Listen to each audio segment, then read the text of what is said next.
Oh, from New York, New York, you are listening to Extra Time, driven by Continental Tire from the AT&T 5G Virtual Studios. I am Andrew Wiebe with my partners in soccer, David Goss, Kaylin Carr, Matt Doyle. I am refreshed.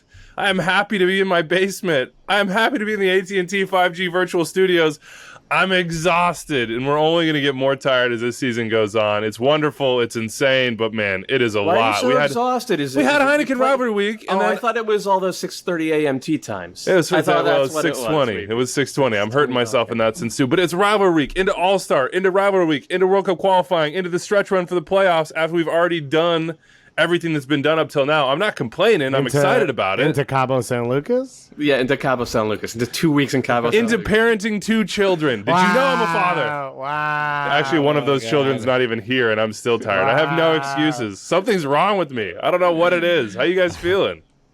Feel great. Feel energized, especially after that open, especially after that intro. I feel a little overwhelmed. I'm not going to lie to you, just because of everything you listed off, right? Going from, the summer full of international tournaments, and then we have Leagues Cup, and we have All-Star Game, and we have the regular season, which you named of course, Leagues Cup immediately. I knew there was something in here that was a little bit extra, that was really sapping me emotionally, and it certainly is Leagues Cup. But the big thing is that we're on the verge of World Cup qualifying, and everything that has happened in U.S. soccer over the past 4 years has been tainted one way or another, either to one degree or another, I should say, by what happened in Cuba 4 years ago. And we're 4 days away from reopening that old wound, perhaps, or maybe starting to heal a little bit. And so to have the sprint, it was like a 5-mile sprint or a marathon length sprint that was this summer, and then end it with the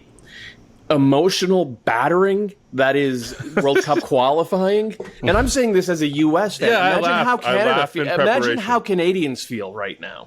Because, if you think about the psychological trauma that U.S. fans suffered because of Cuba, Canadian fans have been suffering that for 35 years.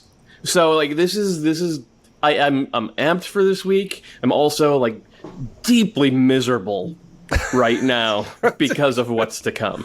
Oh my God, Kaylin, you have just a smidgen, just a seed of positivity to plant in this soil before we get started on what is going to be an amazingly cautiously pessimistic, uplifting show. Yeah, I was like, oh gosh, things got dark there for a second with Doyle. It's like comparing traumas, and then as a Dynamo former player, I mean, the last 15 straight. I don't know if we want to just immediately sink deeper into that hole, but Kaylin, don't worry, you can hang your hat on Chicago Fire.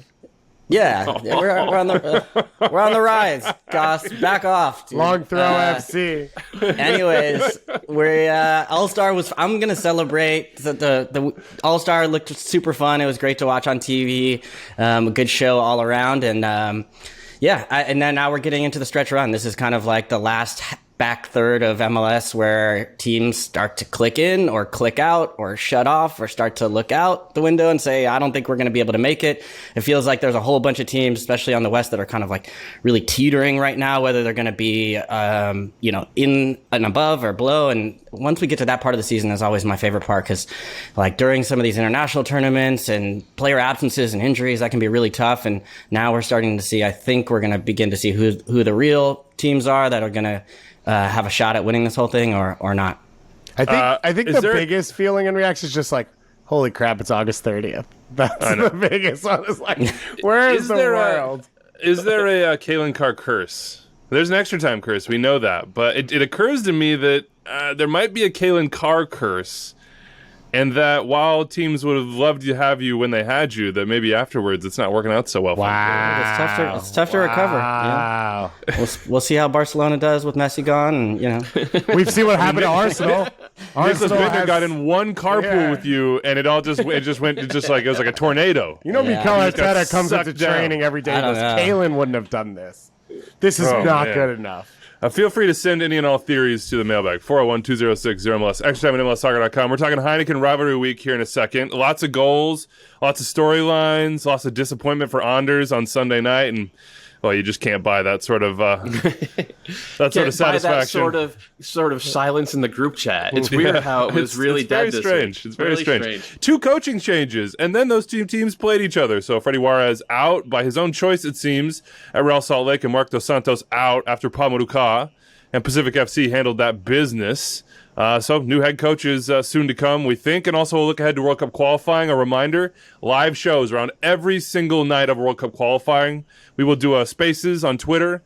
Doyle hosts those generally for the U.S. To break down the lineup, who Greg Berhalter chose. We'll talk about a lot of that later, the decisions he has to make, and maybe what weighs into those. Hour 47? I loved that, by the way. On the roster. Yeah. That was I was just lurking while I was packing up in L.A. That was amazing. I just want to compliment you both on that. I was like, this is like exactly what I was looking for, and I got it. So we'll give you that before the games. And afterwards, Twitter, Facebook, YouTube, MLSsoccer.com, the MLS app, etc. Full post-game reaction after those U.S. games. And, of course, we'll be talking Canada as well as they embark on this Octagon or the Ocho or whatever it ends up being called down the line. MLSsoccer.com. Power rankings come out tomorrow. Doyle and I do our thing on Twitter Spaces at 11 a.m. Eastern every single Tuesday. That's on my handle. 12 tomorrow. It's coming out an hour later. Oh, okay. Good call there. All right, we'll be an hour late.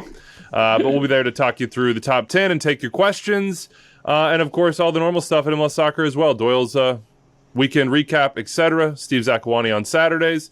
Before we get into Heineken Rivalry Week, let's just give a shout out to the winner of our Extra Time Fantasy League. Sarkar put up 115 points. He captained Maxi Morales for 28 points.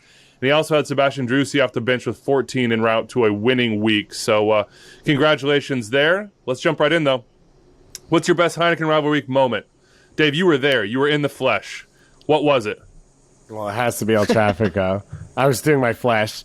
The Brian Rodriguez goal. I have a friend who has an Instagram video of my facial reaction as he's dribbling through, and then he scores, and I just shoved him because it was one of those moments you see it, and I'm sure everyone had a similar reaction at home, but the energy of the crowd, the moment, the atmosphere. I haven't been into a game with a genuine crowd for 2 years now. So this was my first one, and then we've got all these goals happening, but that moment, his ability just to destroy Sega Koulibaly. So congratulations on an MLS career, Koulibaly, and we'll see you in the future. And then roofs the shot, and there's like that half reaction at first. Did it go in? Because you can't really tell from my angle, and then you see the 32-52 just explode, and you're like, yeah, that thing's in the back of the net. And it's one of the greatest individual goals in the league. Well, and I have to say, so one of my great regrets in life was I've been to 3 LAFC games. One was LAFC San Jose, maybe 4 now. And they were playing San Jose, and Matias Almeida got ejected from the game. And I, being the intrepid reporter that I was on site, I followed him down the tunnel because he kept talking to see what he was complaining about. And I missed the Vela goal. And where I was standing was the corner that he scored it at.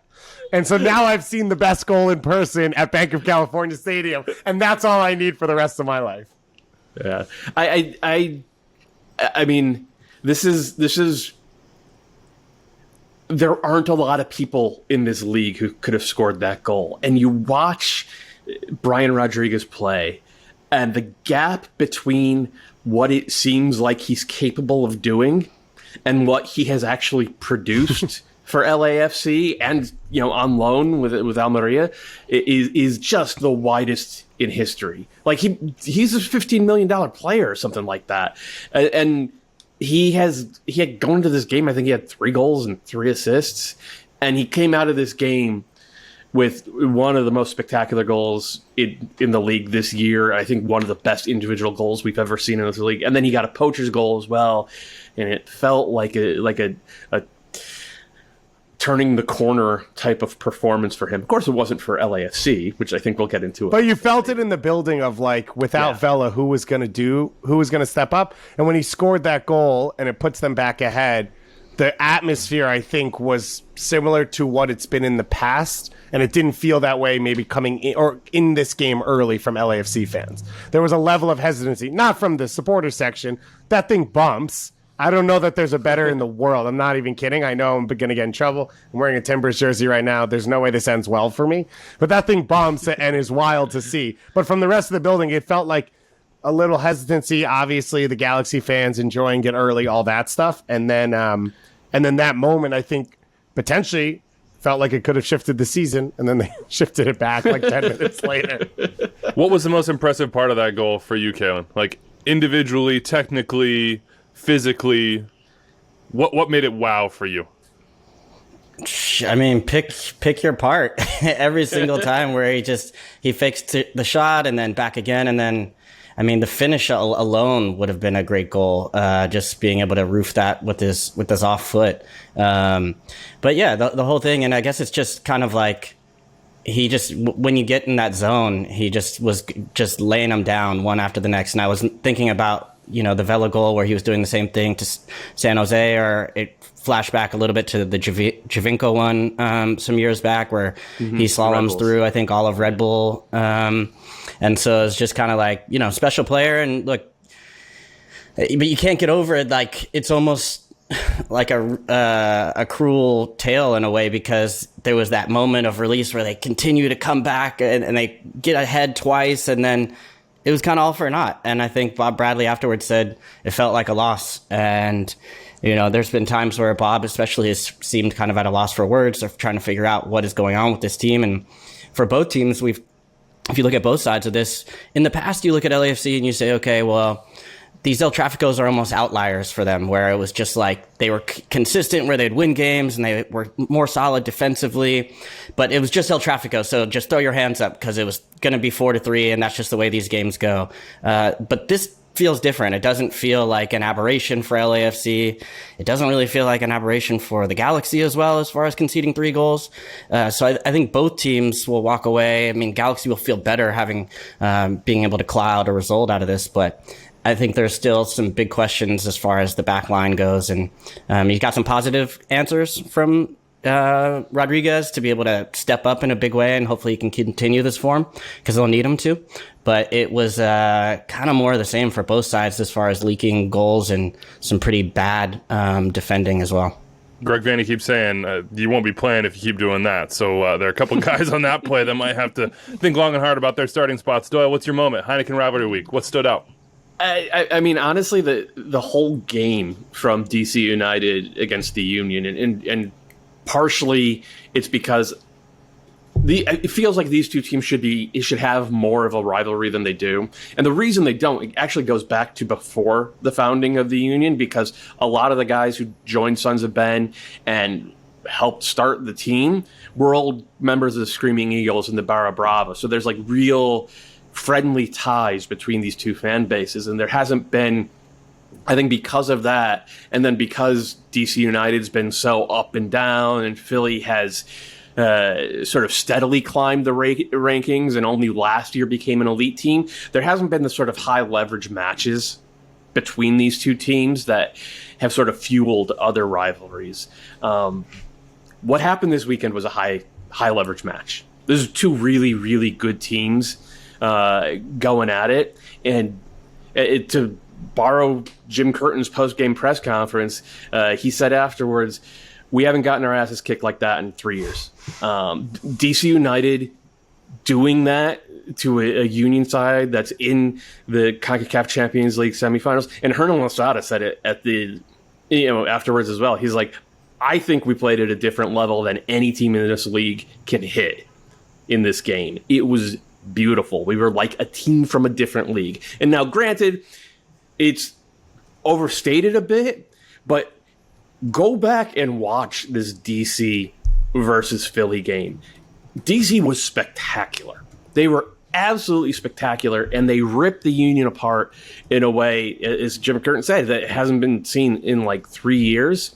Like, we didn't see it at all from any of the teams they faced in CCL. So seeing that, I'm hoping that it is a spark, especially because the post-game press conferences were so vivid. I'm hoping that it's a spark that can ignite what I think has been kind of a dormant potential rivalry in this league. And here are the folks at MLSsoccer.com, myself included, just blowing on the fire, just trying to grow those flames. We've been at this for years, baby. We will create one between DC and Philly. Caleb, before I give you mine, what stood out, man? I'll say the late one last night. I mean, Seattle and Portland, and that one we saw in the first rivalry week edition that just completely went off the rails, which was awesome, with the 6-2 result. And so you always wanted to see how Portland was going to respond. They've had good success in Seattle over the last years. I think the record is I think they're unbeaten since 2017. 2017, yeah, it's crazy. I think it's wild. Almost unbelievable. And so you wanted to see how they would respond, and it was pretty cagey, I think.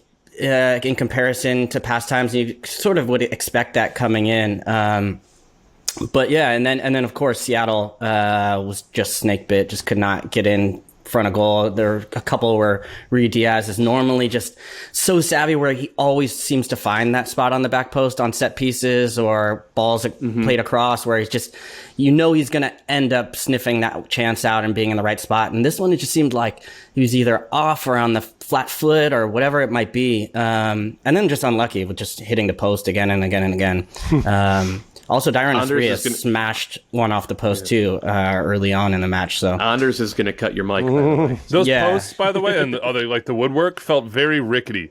You normally know what it sounds like when the ball hits a post, and it's kind of solid.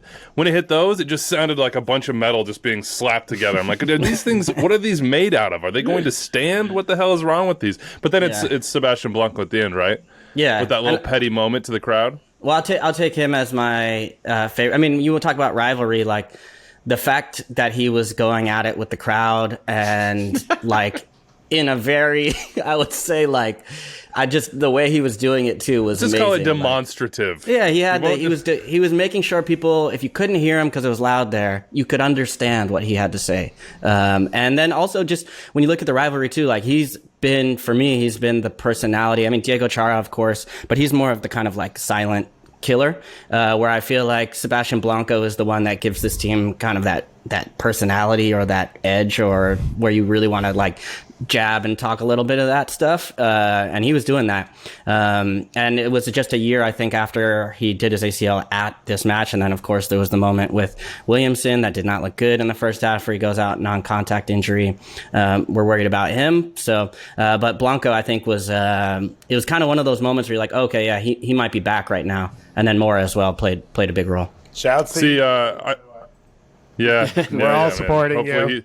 Hopefully he's either okay or on his path here, and we'll be back soon. I want everybody to know here, Anders says we are about 18 minutes in. It took us that long to say Ricardo Pepi's name. So here we are, baby. Ricardo Pepi, couple goals, wearing the cowboy hat, right after he gets called into the U.S. national team.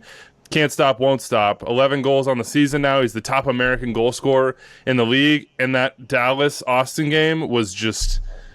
I mean, it was like hallucinatory. Like, it was just crazy. The whole thing, like, wait, are they coming back? Are they really coming back? Like, how did this happen? Is Dallas going to win this one 8-0? We'll dig into that a little bit more and talk Ricardo Pepi more, but it's his time right now. It just seems like the universe is kind of lining up for Ricardo Pepi, and he is in position to take advantage of it. And I think maybe my favorite moment of the weekend was after this game, seeing him go find his family in the crowd, and reminding yourself that he's an 18-year-old kid, and there's his little sister who he's kissing on the head, and there's his mom, overjoyed, giving a big hug, and his dad's there kind of stoic, but you can feel the amount of pride that's sort of emanating out of him as their son just like comes good, achieves his dreams. King of Texas.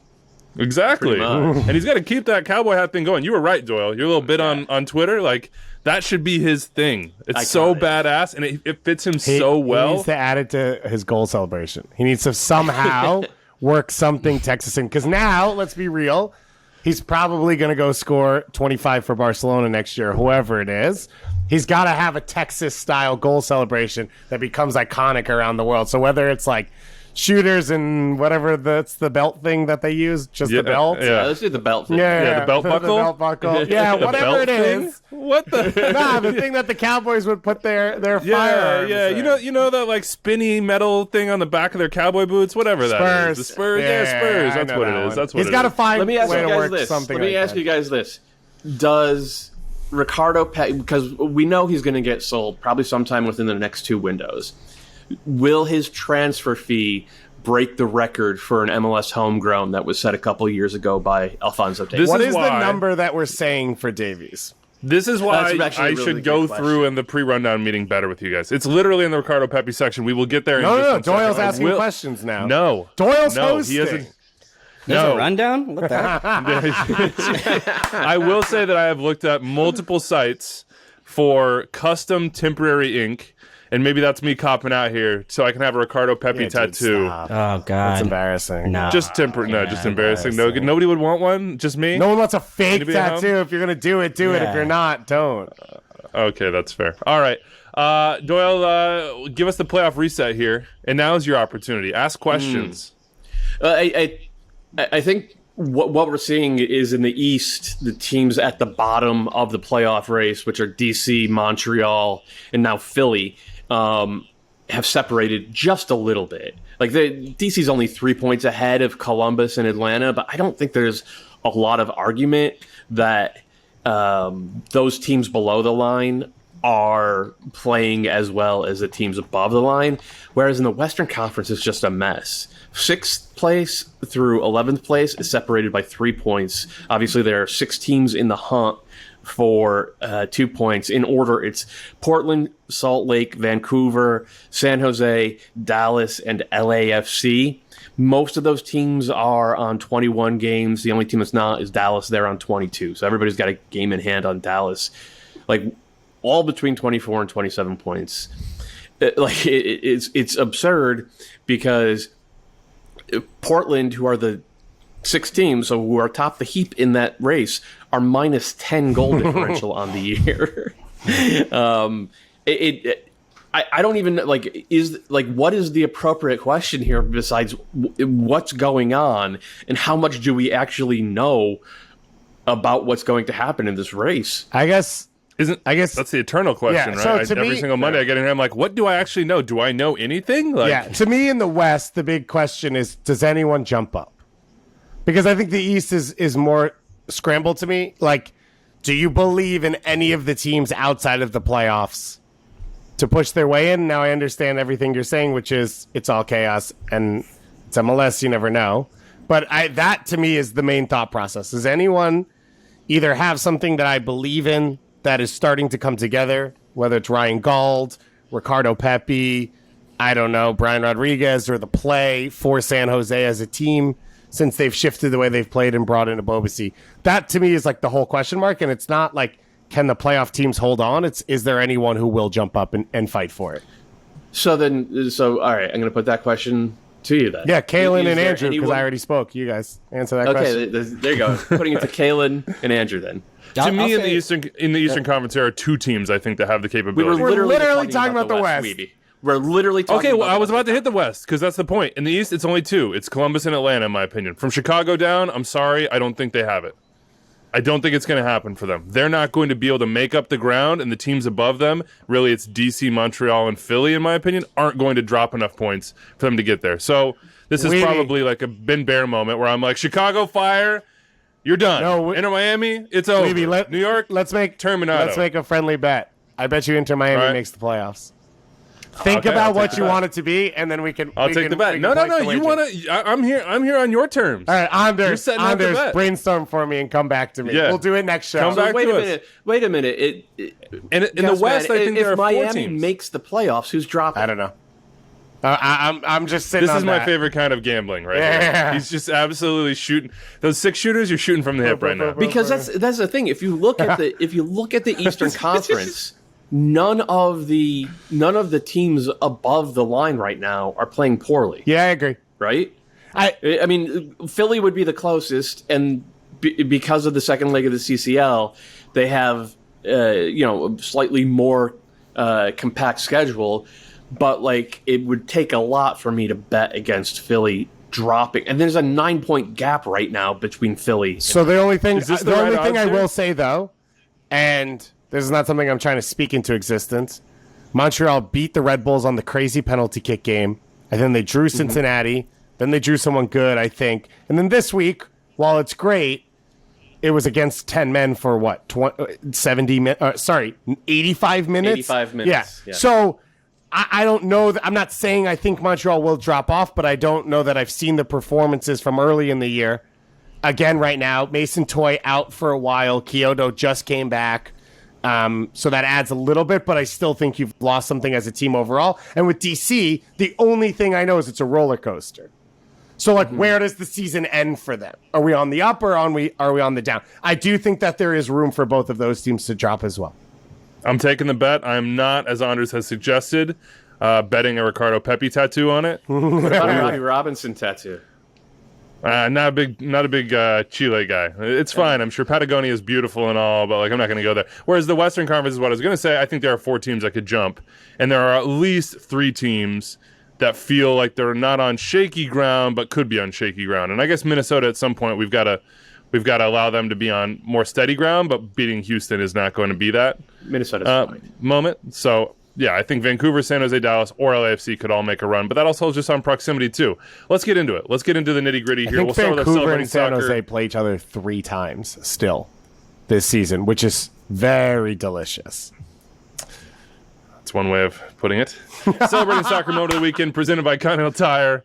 El Trafico always delivers. We've talked through this just a little bit, but I want you to take us on the ground, Dave, because you and I know that there's just something special about that match, about that stadium, about these 2 fan bases coming together. It may still be new in MLS terms, but it is almost at the very top of the list. I'm sorry, Cascadia folks. I'm sure you're going to claim that spot. But just give us a little idea of your day at the game. Yeah, 4 p.m. local kick, so nice sunny California day.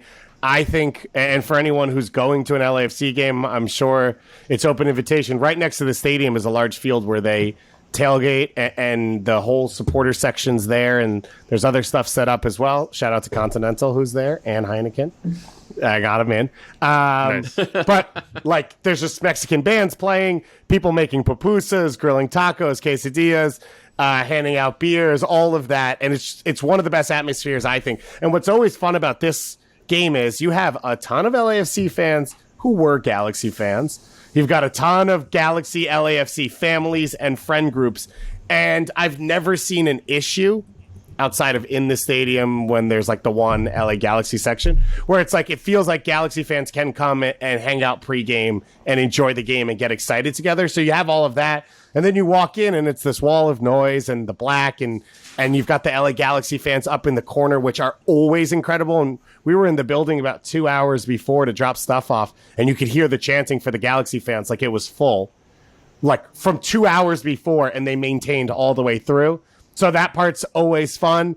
And then no Vela, no Chicharito. As I was saying, I think there was a little bit of question mark. I heard people all around me talking about Vela and talking about Chicharito, and the guy behind me goes, yeah, that's Diego Rossi. He doesn't really live up to what is expected. That's Brian Rodriguez, same. And then like an hour and a half later, everyone's jumping up and down celebrating Brian Rodriguez.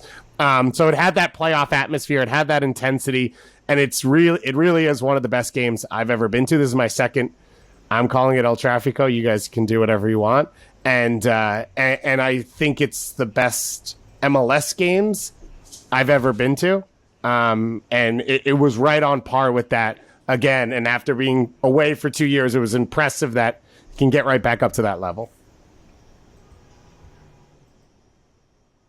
It was so good that everybody else is just speechless. Just break the show. Just everybody like, oh my God, I can't even imagine. What changed without Vela and Chicharito? And why is it that it can just weather straight through it? Like, there's other games, those are matchups where if you lose your 2 stars and you lose sort of the polar opposites here, it doesn't live up. But for whatever reason, whether it be through Zlatan, whether it be through Chicharito's absence, Vela's absence, et cetera, this one just doesn't stop. Why is that, Kalen? Well, there's just a lot of quality still. I mean, you go through and Brian Rodriguez is... I mean, he showed his quality on the pitch. I just think you look all over the field, like throughout both teams, there's just good players. So it's built around. I still look at this game was fun and it was exciting, and so it was All-Star. But I still think it doesn't quite have the same juice when Vela and Chicharito aren't involved. Just that's what I want to see. But there's still enough. These teams are built well, and there's enough quality to see it through or to make it an exciting match. Especially and now. Atmosphere, the way Kah said, yeah. But like, while Zlatan helped, but like this is a Galaxy team that just has options that they didn't have outside of 1 or 2 star players now. And listen, Greg, I'll text you next time. He probably didn't know I was coming to the game because Efra Alvarez should always start if I'm in the building. But he comes off the bench, and his first touch is a ball over the top, and he takes it down on the side of his thigh into his path.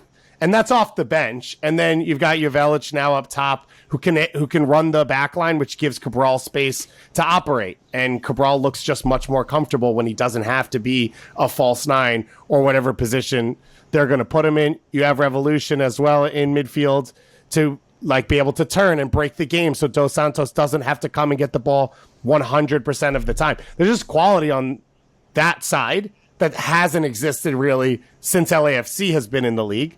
And then on the flip side for LAFC, Bob would, if he could, roll out a Vegas Lights team and see if he could beat the Galaxy and be happy with it. What'd you make of the game itself, Doyle? How did these coaches approach it? In their typical style.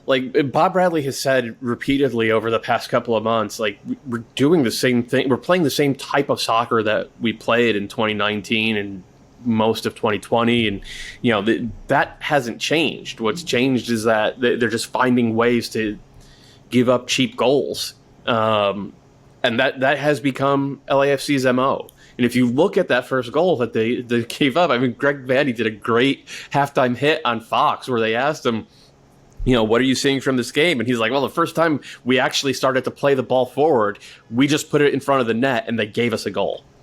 And that, every game, you can say that about LAFC. They are arguably the most mistake-prone team. If you want to look, throw it back to that previous segment where we were trying to talk about teams in the West below the playoff line before we decided to filibuster about the Eastern playoff race, LAFC are in 11th. I think if you cut a 15-minute segment out of every game they played this year, just one random 15-minute segment, and you showed that, almost nobody would say this is the 11th best team in the Western Conference. They play such good soccer, and then they shoot themselves in the foot because, frankly, their defenders have not been up to the task, and their goalkeepers are not the type to bail them out. It's not Andre Blake or Matt Turner back there. For the Galaxy, I think there is a strong argument that Nick DePuy is actually the best center back on that roster. Right? I mean, if you look at how Koulibaly has played, he's a very good passer of the ball. He doesn't do many things correct defensively. And then, Williams is just sort of all over the shop. So I think that there's a personnel issue that they have to figure out there. And then the other thing is this is a Greg Vanny team. Greg Vanny teams are always going to try to use the ball and control the tempo and defend in that manner. And obviously it's working very well, but that leaves them exposed to having to make plays, individual, frankly, plays defensively when they're not able to grab a hold of the game and control the ball. And in this game, they didn't control it. Even though they had about 50% possession, I think LAFC were just constantly getting to the spots that they wanted. So the Galaxy had to make a ton of plays, and they mostly weren't able to. But they're so good going forward, in part because Vanny is just a very gifted coach in terms of drilling kill patterns in the attack, and partly because he has done what previous Galaxy coaches never had any interest in. He has developed players like Efra Alvarez and Julian Araujo, and they signed Kevin Cabral, and right now, he hasn't been blowing the doors off in terms of productivity, but he's constantly getting into good spots, and his speed opens up the field for the rest of the team. And so it was Efra to Araujo to Cabral for the equalizing goal. So it played out exactly as these two teams have been playing all year long. And it just, for LAFC, it just becomes they have to figure out how to lock in and stop making those types of defensive errors. And for the Galaxy, I do think that it's still a personnel issue in the middle of that back line. I think I was just going to say real quick, I think Nick DePuy, I agree with you. I still don't think it fixes it. Like, this is an issue. No. The solution doesn't exist on the roster. Credit to Greg Fanny for getting these performances out of this team. And we always knew it would take a little while to flip the roster post GBS, and it's taken to closer, maybe too long, maybe a really long time. It depends on how you want to see that, and I think we'll find out what Chris Klein and the Galaxy think over the next few months about that. But you watch this team play, and they are not an MLS Cup contender right now because they do not have a high level, a top 10 MLS center back, let alone top 5. For LAFC, the reason why those errors and mistakes are hurting so bad is they don't have the same I can make this up goal scoring that they had in the past, because LAFC has made mistakes in the past and they take risks, and that's part of their style of play. It's part of the way that they want to build and go through phase of possession. They take risks, they press, they want to counter press, and sometimes that leaves you with some mistakes. Now, some of these are definitely curable, but they generally in the past have had the firepower to be able to stop, to overcome those big mistakes. And this team is not the same way. They are right in the middle of, as far as goals scored in the Western Conference, I think probably on the lower half. Rossi has 6 goals this year in the same amount of games that he had last year. He had 16. So he has not had the same goal scoring output. Rodriguez, of course, he's come back into the team late, but these were his first 2 goals of the season. They just haven't had that same kind of, doesn't really matter. Yes, the style of play, but the finishing has not been there for this team. And that's made these errors magnify. I think they've only scored more than 1 goal once or twice in the last month. So it's been, the way that this team needs to win right now is by not making mistakes. And obviously that's not happening for them right now. Dejan Joveljic, what'd you guys think of him? 2 goals in this game. He was enjoying his time. I loved him jumping up into the crowd a little bit. Maybe got to hit the gym. Where's that selfie? By the way, yeah, I don't know. Somebody's got to produce that thing, man. That's like part of the laws of the game. If you take the selfie with the player after he scores a goal, you have to publish that in a public forum. But 2 goals here, the movement, and Greg Vanny said afterwards, this is just the beginning. Like, this guy's going to score a ton of goals in this league. And they had to have this with Chicharito out long term. And it, just like Carlos Hill, we'll talk about in a little bit, it still is kind of TBD on when Chicharito will be back. Anybody have any strong thoughts on what they saw from the young Serbian in this one? Well, just opportunistic, first and foremost. He was just, the best strikers are always optimistic and expecting the ball to come through and land at their feet, or someone to make a mistake, and he capitalized on it well. And then the left-footed strike as well, too, was really nice to the back post. He's pretty mobile as well. He's a little quicker than you think. Finisher, obviously, but I think he's going to play really well with Chicharito. I think sometimes Chicharito thrives off movement and getting lost in the box and finding space. And we've seen in the past the Galaxy wanting to play with like a second striker if they can. And I think the 2 of them could actually work quite well together, because Chicharito, he comes back and will get involved in the build-up play, but that's not really his strength. Where I've seen a little more from Joveljic, where he could come back and hold the ball a bit and combine and then spin out and get movement. So, I think the 2 of them could play quite well together if Vanny wants to go that route. And even if they don't, Chicharito, 1, injured now, so you needed that cover, and it's for him to have the confidence scoring. But the other is, Chicharito's not a young player. Now he's been hurt a large stretch over the last 2 years. So I think that there's probably a ton of time where they just won't be available at the same time. So you can spell them pretty simply, and you're not, as I was saying, forcing other players out of position that you value highly in a Cabral or an Efra or Grancy or whatever it is as a false 9. Victor Vasquez playing there obviously is not a long-term fix. So I think all of that just makes them a more complete roster, which now allows them to challenge over the course of a year. Is it time to have the LAFC conversation? Do you guys want to do that? The one where Bob Bradley's out of contract at the end of the year, and so is Carlos Vela, and their DPs need selling, and the results aren't coming, and it just sort of feels like there's an inflection point at some point? Or do we pump the brakes on that? I think we pump the brakes for now, but I think that by the end of September, we'll have a really good sense of what's going to happen in the future with this team. But it certainly feels like they might have missed a window. And the decision going back to 2019, or I guess it was 2018, where they used that third DP slot on Horta instead of a number like a Rui Diaz style number 9, and then they obviously they got that one wrong, and so they went out and they got Rodriguez with that third DP slot instead of a Rui Diaz style number 9. Those were flexes.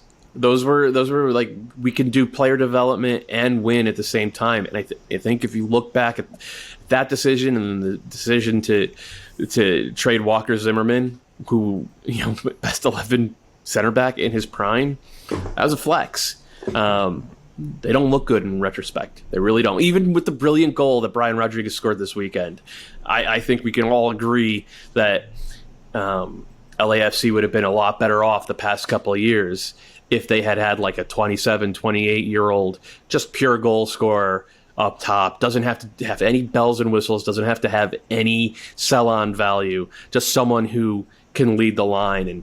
And they've been kind of struggling to be the type of team that they can be since they made those 2 moves. By the way, a lot of rumblings when Dave and I were in LA about either Rossi or Rodriguez or somebody getting sold before this European transfer window closes. So keep a close eye on LAFC in that sense. There was word that one of those guys was extremely close, might even thought he was going, and it didn't happen. But there's still time, so we shall see. We'll have that conversation. It's coming. There's no way to escape it. Let's keep it rolling through Heineken Rivalry Week, though. Hell is real. It was almost very real for Caleb Porter and the crew. It escaped thanks to Miguel Berry. Just, if everybody knew it was going to be Miguel. That's how you save your season. Some bad news as well. Kevin Molino, hot boy, another ACL tear. I think that's his third. It's just awful stuff. What is there to take away from this game? I mean, FC Cincinnati is taking away the same thing they've been taking away for a long time now, which is, if they're not the worst team in the league, they're the second worst. I think for Columbus, there's question marks around them, and I don't think any of that's fixed. This is a game they should win, and they probably should have won it more comfortably than the way they did. And so you're looking at a group right now that doesn't create chances the way you want them to. They're not finishing efficiently when they do, and then there are holes defensively that didn't exist in the cup run last year. And I think we haven't really discussed it that much, but Artur has been a bigger loss than we expected because we've talked about all the injuries. And I think his ability to play both ways, to be a defensive stopper and protect the back line, huge, but he's comfortable on the ball, and I think that gives balance to what Nagbe does and makes them more dangerous. Man, I'm on one today. Everybody's speechless today. No, I don't disagree with any of that. What's kicking around my head is even with all the injuries and even with needing Kenneth Vermeer to absolutely bail them out this weekend. I mean, he quite literally hands you the ball off shots. Like his rebounds are perfect for the opposing team. He does it a lot. Even with that, part of me still feels like the crew are too talented to miss the playoffs. But I don't know if I actually believe that anymore. Because if you look at their fullback play this year, it's been pretty poor. If you look at their center back play, Mensah's not at the level he was at last year, and they really have missed Josh Williams. They, without Artur and Aiden Morris, they don't really have anyone who sort of naturally gets pressure to the ball in central midfield. And I mean, that's a really bad mix right there. That's a really bad mix of things to try to compensate for. And so, they badly needed this win. They almost squandered it, even though it was literally gifted to them. But it's hard. It's hard to talk, despite the talent on that team. It's hard to talk myself into this result being the start of a push back up the standings, back above the playoff line, and into the playoff picture. Not a comfortable win, right? Like the way you described, which you would think when you look at these two teams coming in that they should have a much more, and I understand it's a derby game and sometimes those can go a little bit sideways, but I think the path forward, I mean, there's, for all of the things that have gone wrong, there are 3 points off of DC and 5 points off of Philly, who we talked about was, not in great form right now. So it's the type of team that when you look at this back half, if they can just sort of, as we've seen in the past, Sounders teams or, Toronto, whoever it might be in the past, where they just need to get in the playoffs. And then when you see the form that they have, some of the formula they even have as far as set piece, we saw the goal from Zelerian, where you look at that, if they can lock things down, get some people healthy, I think they could be a team where they're, even if they're not at home, which hasn't been a big, place for them to find success anyways right now, they could definitely do some damage in the playoffs. It would not be a lower seed team if they sort of click in. So I think they find a way in ultimately. Columbus's next 4 games at Orlando, at Miami, home to the Red Bulls. So you got to take 3 points there, and then at the Revolution, and that takes them to mid-September. There's going to be some clarity achieved over these next couple of weeks through those 4 games for this team. As for Cincinnati, I think we had clarity achieved a couple of years ago, and it's still pretty clear the type of team Cincinnati. Yeah, we're not going to use any time on this show to dig into FC Cincinnati. They got enough to dig into themselves. Got to figure that one out. Let's talk Timbers. They needed this win. Speaking of teams that needed one, it's been a little bit bumpy for them. They did not need Eric Williamson to go down non-contact. Again, we just hope for the best for him. Haven't heard any official news here, but the rumblings were ACL. Hope that's not true. Hope there's a quick recovery. TBD. We'll see what the diagnosis comes back as. But this was a little bit. It was both unexpected in some ways for the Sounders to fall a little bit flat. Though, look, all it takes is like 6 inches cumulative throughout this game, and they win 4-2. But also their home form is not the best. 5-3-4 for a team we've been praising all year long. What did this game say about the Timbers to start, and then we'll hit the Sounders? Who are you asking? Yeah. I don't know. Another question. Does anybody got to For take the Timbers, I think you saw the reaction to giving up all the goals, which was to play a little bit more condensed, to play tighter. The personnel, same as we talked about the LA Galaxy, doesn't exist defensively for the Timbers. I mean, Mabiala was all over the place in this game, and those posts are the reason that they got a result out of this one at all, because it probably should have been a loss, let alone a win, which is huge for them. Now, again, Blanco's back. He is the best player on this team, so you get a win, and you have that difference maker, and maybe the confidence is enough to start to lead this team back the other way, but there's not a single player on this back line that I trust defending 1v1 at any point. And now you take Williamson out of the group, although I will say Paredes stepped in and played pretty well off the bench. Yeah, but he was subbed off midway through the second half as well with what looked like a knock. Oh, you think that was an injury? I thought that was just... The way they were... So it looked like a knock to me, and the way they were talking about it on the broadcast, it sounded like a knock. Yeah. Okay. So I don't know how severe it is, but... I will say the big difference in this game, first of all, as you said, having Blanco back, he elevates the entire team. That's one. Two was this is a throwback performance from Diego Chara. Like he looked like 28-year-old Diego Chara, not 35-year-old Diego Chara in this one. I haven't pulled the numbers from Second Spectrum yet, but I'm actually going to do that to see if he covered more ground or just made a higher percentage of defensive interventions. And three was even though Portland was absolutely flammable on set pieces, and it's kind of a miracle they didn't give one up, they were pretty good defensively from the run of play, from open play. And part of that was that for whatever reason, maybe they were just, thinking back to it, they weren't pushing as high. The fullbacks were way less flammable in this game than they have been for most of I think it was a conscious reaction to losing 6-2. Yeah, I think Austin. that's probably correct. And that might be how they have to play. And the thing with Portland is if they play like that, like we're just going to defend, we're going to have 2 different teams on the field. The 3 guys we attack with and the 7 guys who we defend with and do not go forward. Like that might be how they have to play it from this point forward. This is Groundhog Day. It's like every single year. Absolutely. This exact time of year, we have this exact conversation where it's like, well, maybe they just got to do this. And then it's like that's where they wanted to be the entire time. You're not wrong. But the issue is in the past, they could do that and mostly survive and even occasionally thrive because they were good enough defensively. But the way this team defends or doesn't defend on set pieces, like if you bunker for a good portion of any game, you're going to give up a lot of corner kicks and probably a good amount of free kicks as well. And they just cannot defend them. So this is a great result from Portland. They're back up into 6th place. They have Blanco back. It's like the crew thing, though. It's like they have so much talent.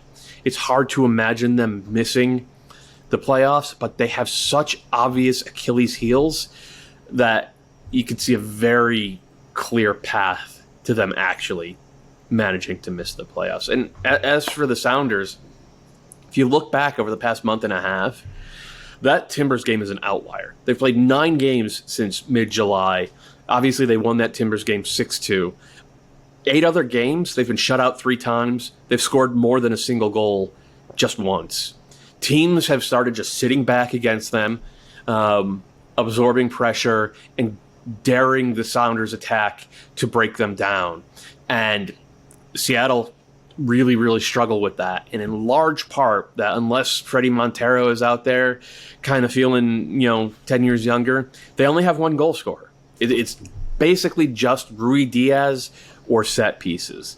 And this has been I wrote about it last month in the Tears Revisited article. Like, this is my concern with the Sounders going forward, is that they do not have a guy who consistently puts the ball in the back of the net from open play, aside from Raul Rui Diaz. And whether it's Christian Roldan or Nico Ladero, and really with the formation they play, it's got to be one of those 2 guys. They have to figure this out, or they are a much less dangerous team than they've appeared to be throughout most of this 2021 season. Kalen muted himself. Yeah.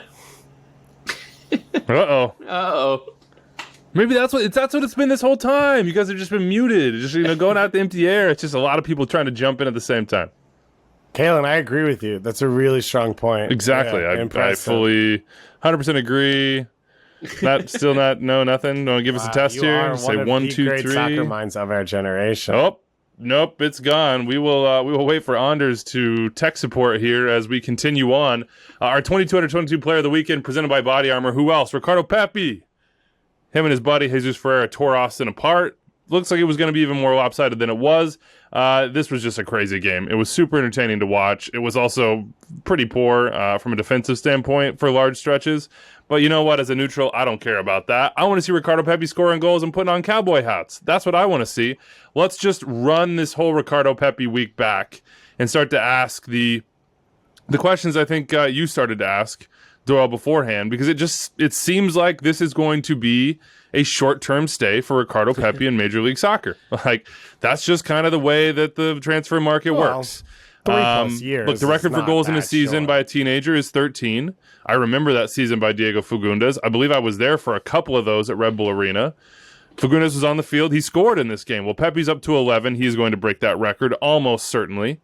We had John Parker over at Soccer Ventures saying it's reasonable that with Pepi on a new contract, remember he just signed that, for Dallas to ask foreign bidders to break Alphonso Davies' mark for the highest transfer for an MLS homegrown.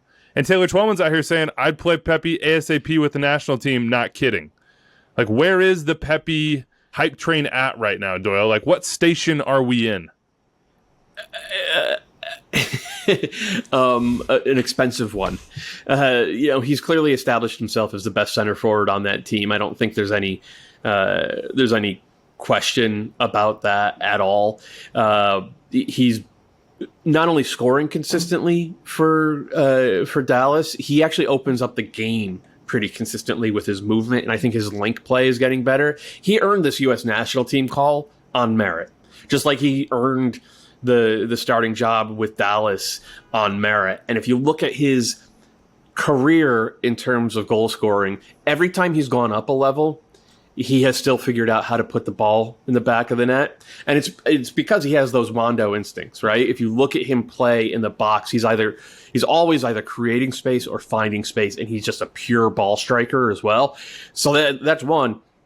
But two is his improvement curve at the other stuff over the course of the year has been really impressive. And why I think it's reasonable to talk about, okay, this kid is probably or maybe going to break the record for a homegrown transfer fee heading out of MLS. He's a pure goal scorer, proven at a good level, who is 18 years old, already an international, from an academy that now has a reputation for producing guys who can play in the top 5 leagues in Europe. I don't think he's an elite athlete, but he's clearly a good enough athlete to start in a top 5 league. The hype train is exactly where it should be, and that's where everyone is realizing it's not hype. It's legit with this kid. It's the eye test and the box score numbers. The underlying numbers aren't quite there yet, but if you look at how he moves in the box and how he makes the FC Dallas attack better, I think the underlying numbers will catch up as well. And I mean, he's now about to face 2 of the biggest tests of his life. Can you contribute in World Cup qualifying and sort of help right the wrongs of Cuva? And can you help push Dallas over the line and back into the playoffs? Because, yeah, he's a young kid, but he's also a starting center forward, and it's a job. And his job is to go, once he gets back from World Cup qualifying, his job is to go out there and be the number 9 who leads the team. And how he handles that pressure is going to tell us a lot about how he's going to handle the pressure of wherever the next stop is. And just for the record, I want it to be Dortmund after they sell Holland, so that, we could have Borussia America, and it'll be Pepi and Reina together. And I think they got another U.S. kid in that academy as well. And for anyone wondering why this is the convo, it's not just that Pepi's good. Attacking players cost money. And a lot of the players that MLS has sold over the last few years have been center backs, full backs, and central midfielders, less attacking midfielders. And so the price goes up when a guy puts the ball in the back of the net. That's just natural. And so that's why it seems pretty obvious that Pepi, with a pro goal scoring track record at his age, will be pushing that Alphonso Davies number. I think it's unquestionable that you're talking double digits in the, 7. How many digits is 8. Okay, 8 digits. Yeah. 8 digits is unquestionable that he's going to push that number. Is it Alphonso Davies? I don't know. One of the things that will be interesting is, so let's say he comes in and plays with the U.S. national team over this qualifying cycle and gets minutes. Is that enough to push that? Or with this new contract, does Dallas talk to him and say, come back and be comfortable next year in MLS if he is still getting call-ups, so that you set yourself a stage to go to the World Cup? And because of that weird timing, can Dallas have him for a season and then sell him off the back of a World Cup, which is probably the peak of his value coming out of this league right now? David Goss thinking like a GM, auditioning for a couple open jobs around the league right now. I promise you this one thing. I won't sign Kenneth Vermeer in goal. Kenneth Vermeer catching a stray, which is the only thing he's caught for a while. Oh my wow. Woof. Oh my lord. All right, you like transitioned as well. We have plenty of time to talk Ricardo Pepi because it's not going to end for us. Of course, we'll see where he is for Greg Berhalter coming up against El Salvador. Maybe in a starting lineup, probably not, but we shall see. Speaking of those GMs, Jeff Carlisle saying multiple sources telling ESPN that the following candidates have been in contact with the Quakes about their vacant GM job. You have recently hired sporting director for the Sounders, Craig Weibel, previously at Real Salt Lake. You have DC technical director Stuart Mares. You have technical director in Philly, Chris Albright, and then, of course, Chris Leach. And then also Will Kuntz, who's at LAFC and was at the league office before that. I remain on record saying that Leach is going to get this job, but we shall see. All those guys have real track records to them and certainly a lot of MLS experience, which would make sense for the Quakes to go after. But bigger news here, as opposed to just guys trying to get a job, 2 lost their jobs, or 1 gave one up, I should say. Freddie Juarez out. Marc Dos Santos out. That was a busy Friday in MLS coaching circles. Where do we want to start? We want to talk Freddie? Because they played then, and then the Caps slapped RSL down. But let's start with Freddie, because the reporting came out, and Sam Stachel is all over this, Tom Bogert as well. But Sam, he basically is the most perfect positioned person possible to report this story, given his connections to Real Salt Lake, as well as Garth Lagerwey, et cetera, et cetera. Apparently, Freddie's going to go be an assistant coach for the Seattle Sounders. And some people are saying, well, that doesn't make sense. He was a head coach. Why would he do that? Well, he would do that because it seems like his tenure as RSL head coach would be ending probably at the end of this season, no matter what they did. And also because that situation is inherently unstable. I mean, they don't have an owner right now. They're trying to figure out that aspect of it. We all understand that story, and that introduces uncertainty. So I get it from Freddie Juarez's perspective. He's saying job security, best team in the league. Maybe I don't actually love some of the duties that come with being a head coach as well. I'd rather just be a soccer guy, which is what I've always been. And he decides to go to Sounders. Now, that's not official yet, but again, the reporting is very, very credible here. I won't even call this a rumor in this case. I would call it a report. What do you make of Freddie Juarez saying adios, and then his team really sort of like laying down in the aftermath? Because the quotes afterwards were pretty tough from like Rusnak, from Glad. I mean, it seemed like it was a pretty big shock to them, and certainly their performance spoke to that. But Freddie just saying adios. Yeah, I mean, the hope is that there's going to be a new owner next year. And with a new owner, things always get turbulent. Sam's reporting is that 2022 is an option year. I assume that what happened is Freddie, walked into the front office and said, pick up my option or I walk. And they said, okay, walk. And then you made a very good point, Weeby, I thought, is that right now, I mean, if you're thinking about stability between, being a RSL head coach with an unpicked up option or Sounders top assistant, that's an easy choice. The Sounders are much more stable right now. And even in 3 years, if you still want to be a head coach someday, like, what's going to set you up better in the next 3 years to get an MLS head coaching job? And the other big part, and just individually, is go ahead, David. It's also being hired by two guys you've worked for. So it's not, while it's a new market for him, it's not a complete unknown on that personal level. Yeah. So I get it. It's weird. But it's a really weird situation with RSL. Like, everything's in flux. Everything could look different for this team next year. I think it says something about Freddie Juarez, the way that the RSL players kind of just lay down this weekend without him. I was never. I really wanted him to be for this team what like Jim Curtin has been for Philadelphia, or what Oscar Pareja was for Dallas a decade ago. He didn't quite hit that level, though. I know RSL were competitive, but they didn't really develop a lot of the young players. Their style of play under Juarez was pretty miserable. So I can't.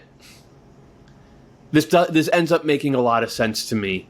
It makes sense for everybody on the table. It makes sense for everybody. I mean, RSL gets it. If they weren't happy with his performance, especially in sort of game management and tactical switches and protecting leads, and they were going to move on anyway, I mean, it's okay to do so now. You're in the playoffs, but I mean, I'm sure they'll bring they have Pablo Mastroeni on their bench for a reason. Right. And look, Pablo did not cover himself in glory in this one as well, so that's a big question mark. Still, they have Hamas and Alive waiting back in the wings. Yep. They have guys that they have faith in to come in and perhaps do this job. And for Freddie, I mean, I get it. Stability, going to the best organization in the league, arguably, the best assistant coach job in Major League Soccer, almost certainly. I mean, it all makes sense for everybody involved. And so there you go. Now, you said it, Dave, before this Pacific Voyagers Cup game for the Whitecaps. Watch out for Pa Modou Kah's boys. Well, Vancouver had been on an unbeaten streak in MLS, but that did not extend. And then Marta Santos lost his job on the back of that. And I think he was probably in a similar situation to Freddie, which is a little bit of a lame duck, right? His contract was up. Big question mark as to whether they were going to pick that option up. And in the end, the decision was to make the decision now. Yeah. And I get it. And first of all, it breaks new ground for the Canadian Championship, because I think this is the first time in the history of that competition that a coach has been fired for a terrible performance in the Canadian Championship. Shout out to the CPL making history.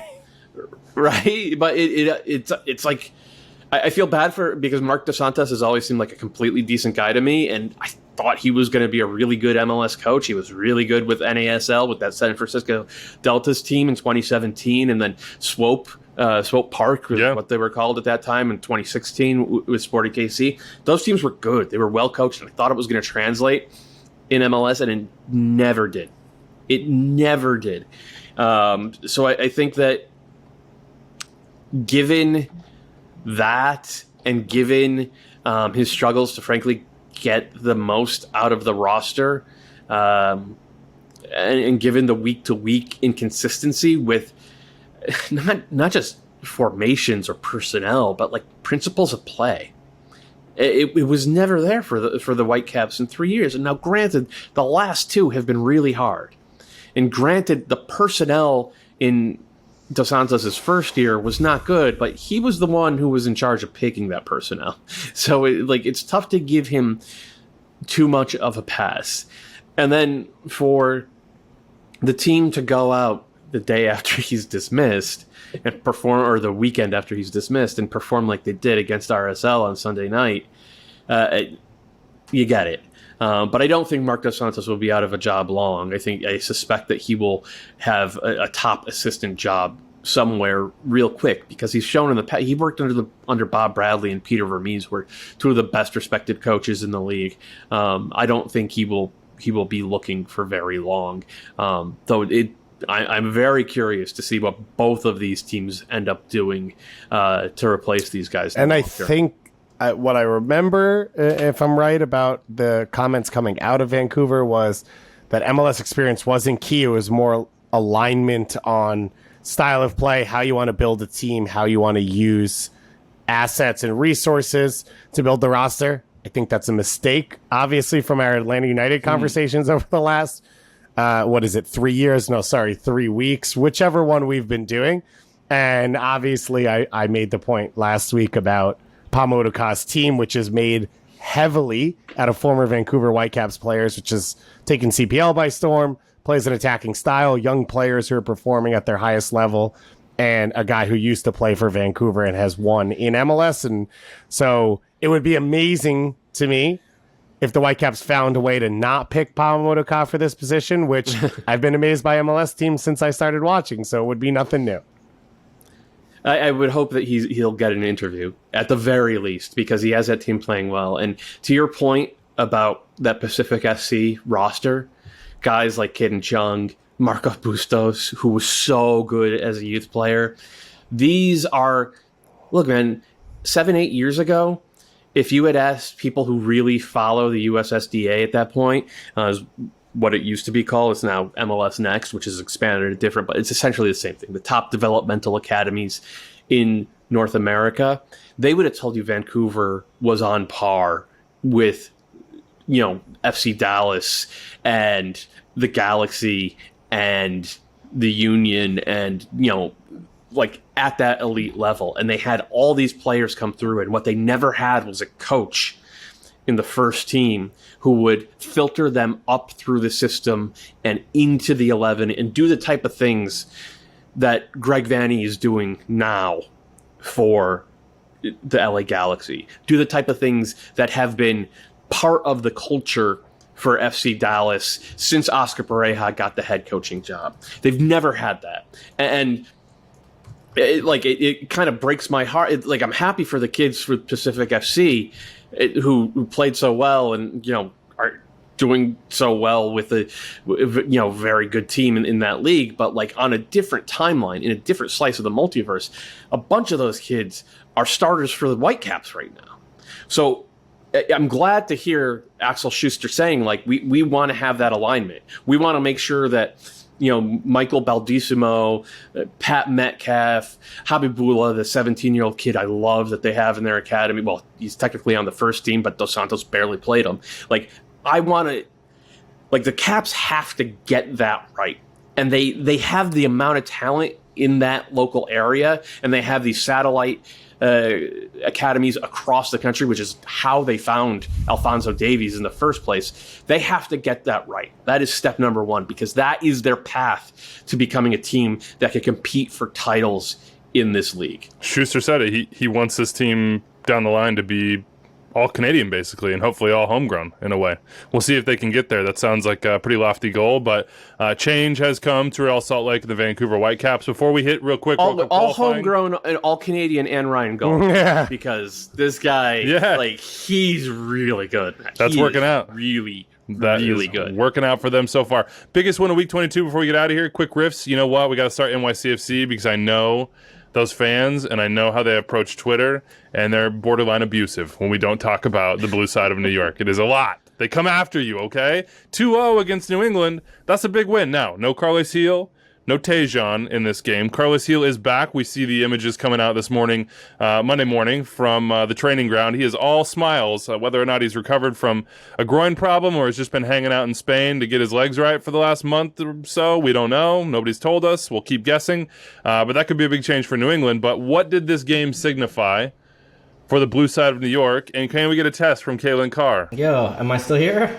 Oh, hello. Oh. Kalen at the back of the Kalen? subway station, just calling it forward. Yeah. NYCFC this weekend, 2-0 against New England. What's it say about that team? That they're for real. I mean, look, you can't just go ahead and say, okay, well, no Carlos Hill, so that doesn't really matter, because they've been running through teams without him for a little while now. And Tejan, yeah, that's big, but NYCFC, I think, they got Castellanos going real good now. I think he's got his 10th on the season, hit double digits, 2 in this one. He's getting these multi-goal games, which I think, I had to sit through the Pepi conversation and get to talk about it, but he's got a bunch of those, which also really generally means that a striker is in form, because it's not just one, you're getting 2, and you can kind of build off that.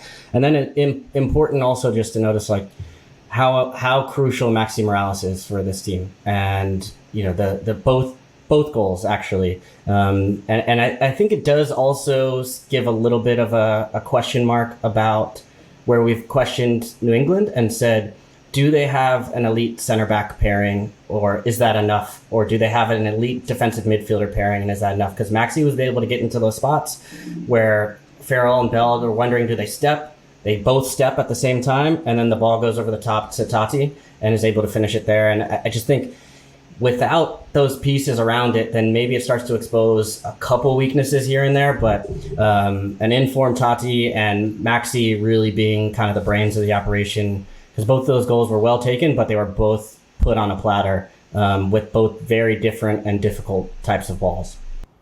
Tied for second in the East now, our NYCFC. Excuse me. Yeah, tied for... no, look, why can't I do the math right here? No. Okay, Orlando and Nashville. NYCFC 1 point back, but starting to ride into form. And they have games in hand. The standings are in order. I don't know, man.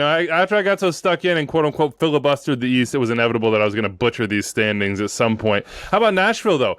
It's shocking and incredible to me that this is their first road win of the season in Atlanta. Well, they've barely played on the road. That's had 7 other games, couldn't get the job done. For the team sitting third in the Eastern Conference to just now have their first road win, I mean, it speaks to the undefeated form at home, but it also speaks to sort of where that middle of the pack is in the Eastern Conference, where basically everybody from 2 till 7 are bunched within 5 points of each other. They are, but I look, Nashville played pretty well in this one, and they were very opportunistic. They did a good job of identifying how ragged Atlanta's lines were, and then Hani Mukhtar created a chance from there, and then 2 minutes later, Lovitz got into that same gap between the lines and fed Rios, and that was pretty much the ball game. I do think it's they're clearly a playoff team. I do think they're a level below NYCFC in Orlando. I know they're right there with them in the standings, but the reason they're right there with them is because they've played 13 of their 17 home games already. They've only played 8 on the road. And if you look, I think 6 or 7 of their next 9 are away from Nashville. It's a lot.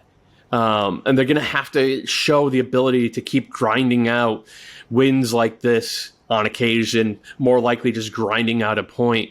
And they've done pretty well at that. They really have, but their place in the standings still does flatter them a little bit. The thing that I'm optimistic about for them is I think they figured some stuff out in terms of the formation. And I think that very clearly their best formation is that 3-4-1-2 with Mukhtar as more of a second forward than a playmaker. Let the game go through when Dax and Godoy are healthy and rested. Let the game go through them, and with Leal sitting a little bit in front of them, being more of a playmaker who will also drop back and do some dirty work. You're getting plenty of width from the wing backs. You have a little bit more defensive solidity because of the three. You're not as dynamic in the attack, but that's okay, because as long as you're possessing the ball a little bit deeper, then you can do what you did against Atlanta. Pull the opposing team up, create those gaps between the lines, and then do work from there. So I do think that they have some solutions, but we need to see more of it over the course of this long road trip that they're essentially on. I mean, they're on a road trip essentially from here on out to end. Just because we're kind of at the end of the season where I feel like finally I can look at schedules and sort of try to predict.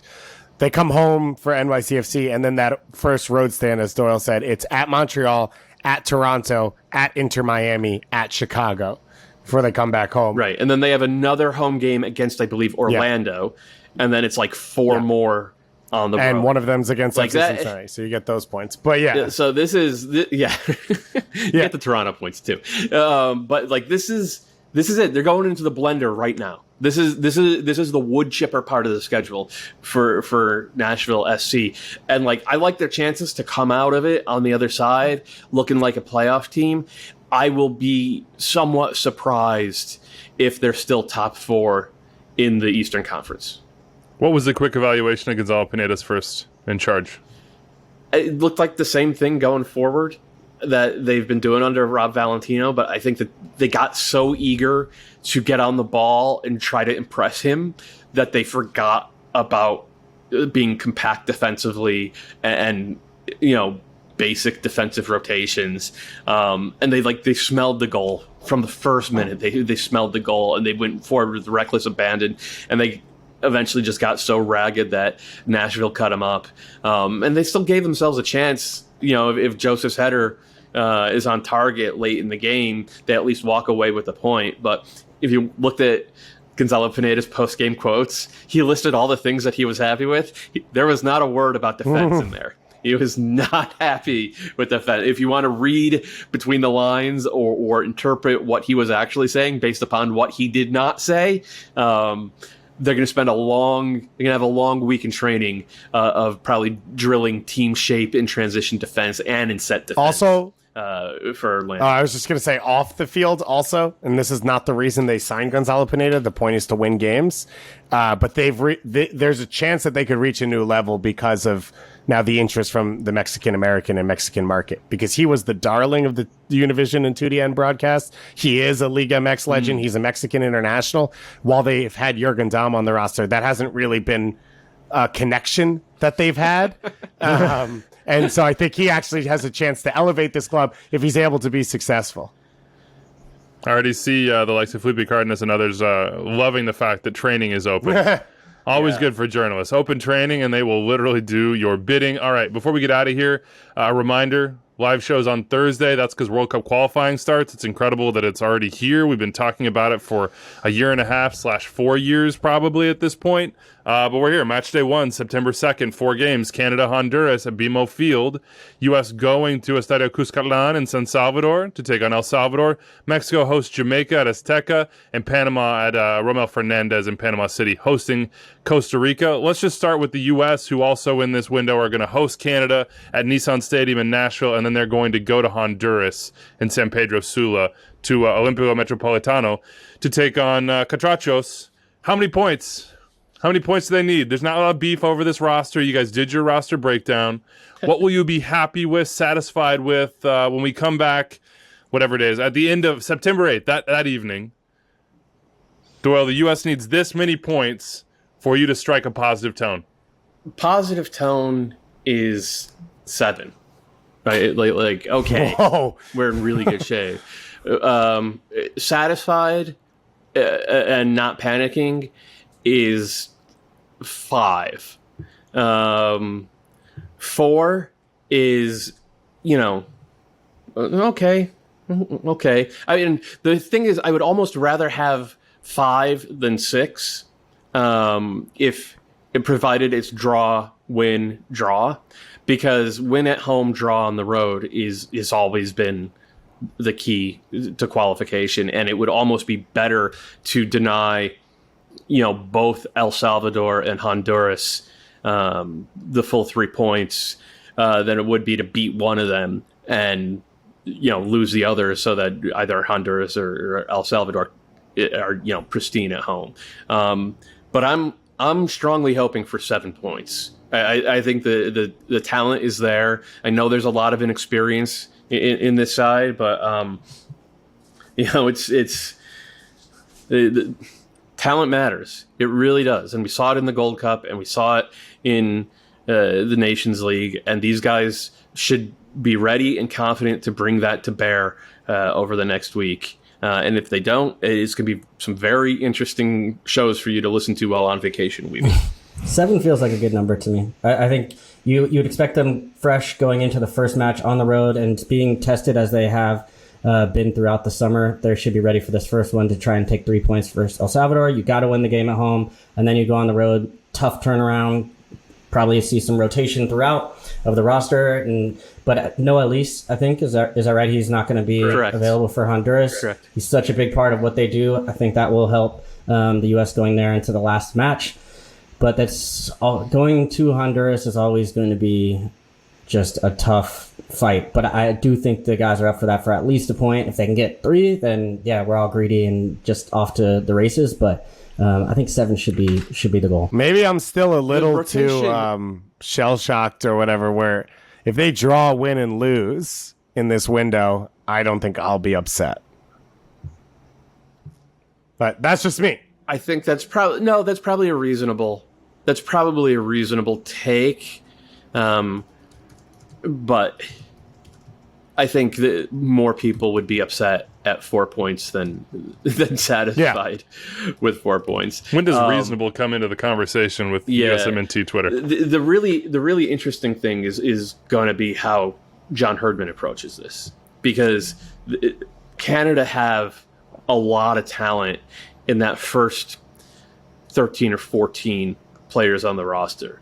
But with these 3-game windows, you're going to have to see way more rotation than we've seen in past World Cup cycles. And I think this is where the U.S. advantage should be telling, because even with the injuries that the U.S., like Greg Berhalter is dealing with in the pool, you could put together 3 really good lineups for these games where nobody plays more than 180 minutes. Canada can't do that. So I'm wondering if Herdman's plan is to go all in on the 2 home games that Canada has in this window, and then essentially field the B-teamers and try to smash and grab, play much less expansively against the U.S. than we saw out of Canada in the Gold Cup a month and a half ago. How he manages that, and really how every manager in the region handles that use of depth over these 3-game windows is going to be fascinating. And it's where Greg Berhalter and Tata Martino have, I think, a massive advantage over basically every other coach in the region. So I don't 100% agree with you. I think Canada has more flexibility now that Atiba's back in the team. There's more flexibility at goalkeeper than they've had. Because you can trust Maxime Crépeau at this level. Alistair Johnson gives you a ton of flexibility along the back line. Where do you even play Tejan? I think you can rotate Jonathan David out of the team with Kyle Larin there, although we don't know if Cavallini's healthy.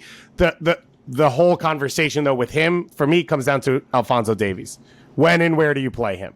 So I think the rest of the roster, you can pull Atiba out and you still have the midfield you had in Gold Cup. You can bring Atiba back in. You can play Samuel Piet. I think whether is that at the U.S. because you're trying to hang on for a point? Is that home to El Salvador because you think you have enough in the attack that you'd rather just have him sit? Whatever it is, I think they do have some flexibility, but the whole thing hinges on when and where do you play Davies over the course of this week. So I disagree. It hinges on that defense because they don't have depth or flexibility. They have 5 wingbacks/fullbacks on this team.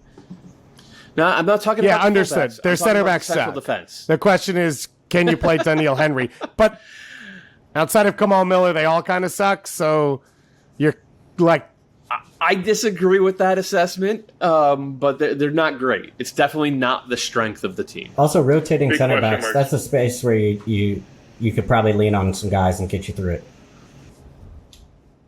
Who starts for the U.S. up top? One name. How about this? Who plays the most minutes? Who plays the most minutes for the U.S.? Sargent. Yeah. Sargent. How many minutes does Ricardo Pepi get? 50 in the I hope whole we're- week.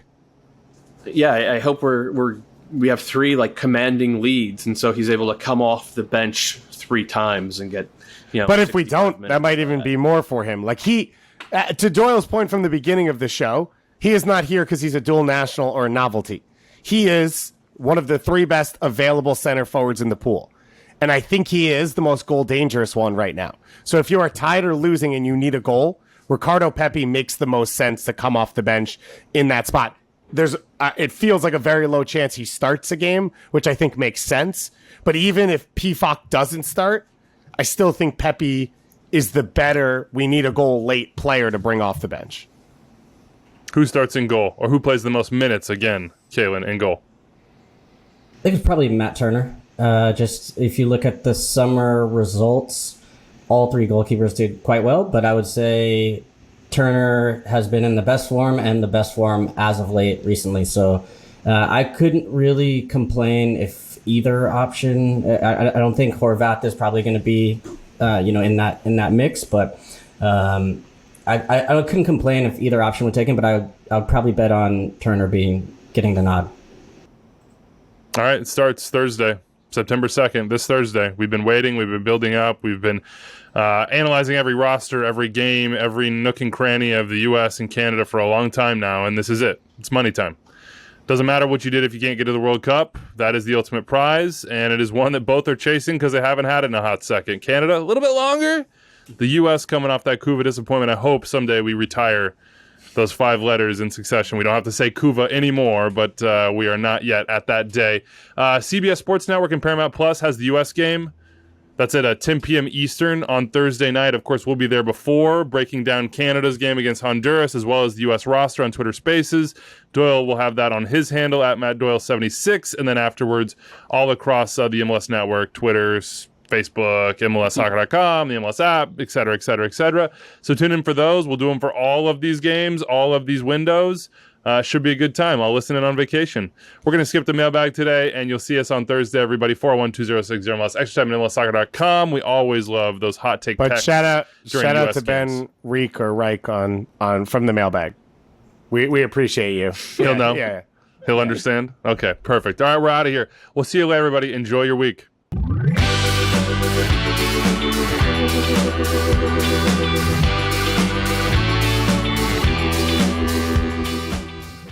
So you made it through and even enjoyed more than an hour of MLS talk with Extra Time driven by Continental Tire. That means that you should go subscribe to our podcast wherever you listen to them, and you should also check out more Extra Time on the MLS YouTube channel. If I can point right there, yeah, click right there, and subscribe to the MLS channel right here. Have a great day, folks.